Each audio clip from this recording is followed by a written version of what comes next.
மொத்தமாக ஒரே இடத்துல வழக்கு போட வேண்டியது தானே? எத்தனை இடத்துல விசாரித்தாலும் அண்ணன் பேசுறதுக்கு அதை தானே விசாரிக்க போகிறீங்க. உங்களுக்கு அதிகாரம் இருக்கிறதால எத்தனை காவல் நிலையம் இருக்கோ அத்தனை இடத்துல வழக்கு போட்டு அழகழிப்பீங்களா? அப்போ உங்களுடைய நோக்கம் என்ன? இப்போ 2026 சட்டமன்ற தேர்தல் வருது. நீ உண்மையாகவே துணிச்சலான ஒரு ஆளாக இருந்தால் தேர்தல் களத்தில் சந்திக்கணும். உனக்கு துணிச்சல் இல்லைல்ல, அதனால தான் என்ன பண்ணுறாங்கன்னா இன்றைக்கி அண்ணன் வந்து மக்களை சந்திக்கிறார், நாம் தமிழர் கட்சி பொறுப்பாளர்களை சந்திக்கிறார், கிளை கட்டமைப்பை ஏற்படுத்த வேலை பார்த்துட்டு இருக்காரு. சீமான் அண்ணன் இந்த வேலையை நோக்கி போயிட்டுருக்காரு. நீ சம்மன் கொடுக்கும்போது நீ கூப்பிட்ற இந்த நேரத்தில் கூட கலந்தாய்வில் இருக்கார். இப்போ நம்ம கட்சியை அடுத்த கட்டத்துக்கு கொண்டு போகணும், மக்களுக்கான ஒரு அரசியலை முன்னெடுக்கணும், மாற்று அரசியல் இங்கே தேவைன்னு அண்ணன் சீமான் அவர்கள் உழைச்சிட்டு இருக்காரு. இந்த நேரத்தில் அதிகாரம் தன் கையில் இருக்குன்னு சொல்லிட்டு இருக்கிற எல்லா காவல் நிலையத்திலையும் வழக்கு பதிவு செஞ்சு இப்போ அழகழிக்கிறாங்க. சீமான் அண்ணன் அலைய விடுறாங்களாம், அலைய விட்டு அவங்களுடைய அதிகார திமுறை காட்டுறாங்களாம்.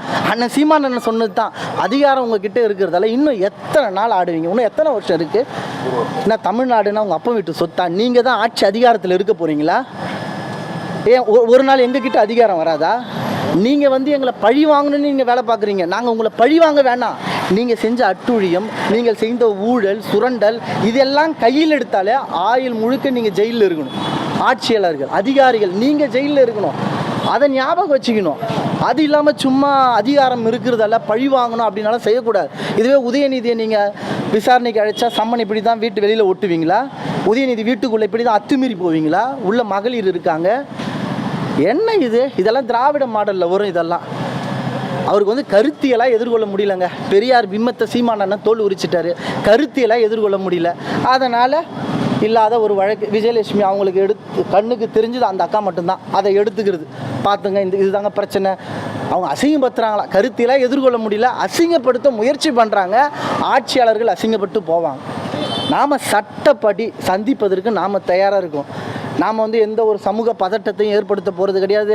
எந்த ஒரு மக்களுக்கு இடையூறு ஏற்படுத்துகிற போல் நம்ம எதையும் செய்ய போகிறது இல்லை. சட்டப்படி நம்ம எதிர்கொள்ள போகிறோம். விசாரணைக்கு கூப்பிட்டா நம்ம வந்திருப்போமே, வரமாட்டேனே சொல்லலையே. அதற்கு முன்னாடி தானே இவ்வளவு பிரச்சனை பண்ணியிருக்கீங்க நீங்கள். அப்போ இங்கே ஒரு பதட்டத்தை ஏற்படுத்துறது யார்? இந்த அதிகாரிகள், இந்த ஆட்சியாளர்கள் தான். அப்போ முழுக்க காவல் ஆய்வாளர் பிரவீன் ராஜேஷ் அவர்களும் அவர் பின்னாடி இருந்து இயக்கக்கூடிய முதலாளி ஐயா ஸ்டாலின் அவர்கள் தான் இந்த சமூக பதட்டத்துக்கு காரணம். மற்றபடி நாம் ஒத்துழைப்பு தரதுக்கு தயாராக இருக்கும்.